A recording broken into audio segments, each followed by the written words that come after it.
Welcome to the wonderful and dreary world of GreedFall, where you play as a user-created character in a fantastical version of the 17th century. Throughout your adventure, you'll explore a remote island, chat with natives, and grow your influence as you attempt to cure a mysterious illness. The skills, attributes, and abilities your character has are yours to choose. But if you're feeling a bit overwhelmed by it all, we're here to help you get off to a good start. Here are 7 tips to hit the ground running in GreedFall.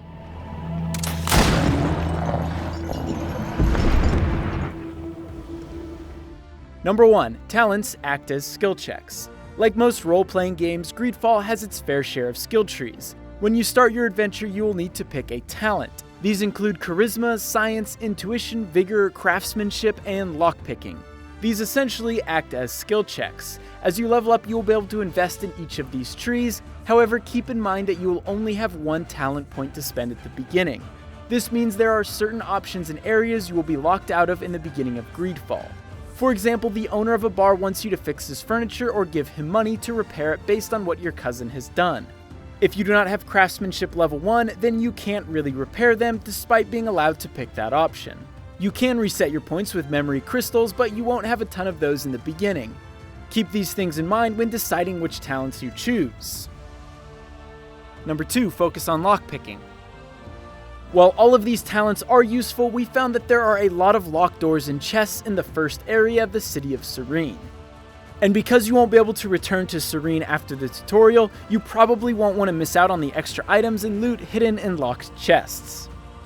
There are also some runes you happen upon rather early in the game, and you're required to open 3 chests to continue through them, so if you don't have the lockpicking skill or some spare keys, then you'll have to backtrack or reset your talents. Focus on the pistol too. Swords are cool, but in GreedFall, the pistol is way better.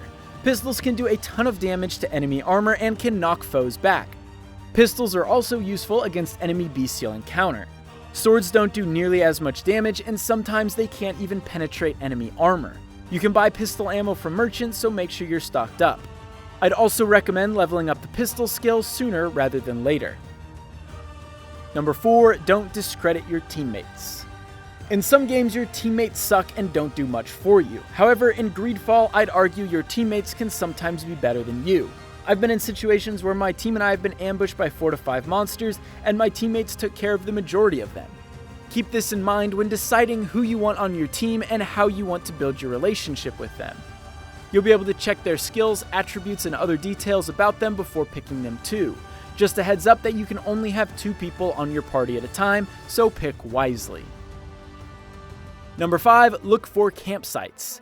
The island of Tirfredi is massive, and it can take a while to get from point A to point B. Fortunately, there is fast travel. As you explore the world, keep an eye out for campsites.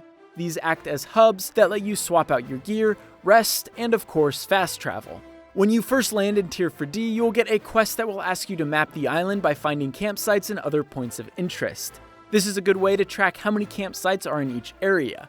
Keep in mind that you can't fast travel at any time, you need to be at a camp or a globe. Number 6, loyalty missions. Taken right out of a BioWare game, GreedFall features loyalty missions. These are personal quests designed specifically around one of your teammates. Upon completing one of these quests, your bond with that teammate will increase. You'll want to keep these bonds high because if you piss off a friend too much, they might abandon your crew altogether, so make sure to check on your teammates often. Number 7, Fury and Tactical Pause. Combat can be tough in GreedFall, especially if you're under-leveled. However, there are some techniques and strategies you'll want to know. First, pay attention to your Fury meter. As you cast spells, attack, and counter, you will build Fury. You can then unleash your Fury by pulling right trigger. This move deals a significant amount of damage and can knock your enemies off balance. GreedFall also has something called Tactical Pause. This allows you to pause combat and let you pick your next move. You probably won't need to use this all that often, but we found it useful during the trickier fights. If you need to heal or pick the right spell, use Tactical Pause. Hopefully these tips helped you get started on your journey through Tirfredi. Are there any other tips you thought of that might help out fellow travelers? Leave them in the comments below, and thank you so much for watching.